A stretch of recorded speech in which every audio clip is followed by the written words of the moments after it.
All right, guys, so this is going to be a quick demonstration on how to use the Instant Pot to steam vegetables. First off, you'll need a steam basket like this one. This is specifically made for the 6-quart Instant Pot, which means it'll work on the Instant Pot Ultra, as well as any other Instant Pot that has a 6-quart capacity.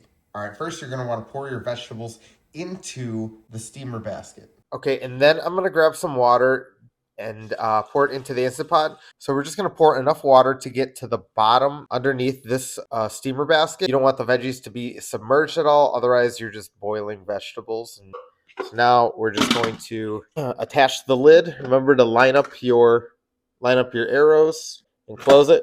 And then we're going to go right over to the steam function, select it. Pressure's on high, the delay is off, and the keyboard's on. So we're going to hit that. And then that looks good, so we're going to start it. Okay, so as you can see, our steam function has finished and the pin just dropped. So we are all set to go. Let's open this guy up. And we should have perfectly steamed vegetables. Would you look at that? And with these silicone handles, most of the time you can just grab it right out of there. Perfect. And now you know how to use the steam function on the Instant Pot. Oh yeah, one more thing. So as soon as you're done with your cooking, clean your steamer basket right away. While it's still hot, all the debris just comes off really, really quickly. But if you leave it, it gets stuck in there. It's the worst. So that's a wrap for this one. If you like this video, like and subscribe, and we'll see you in the next one.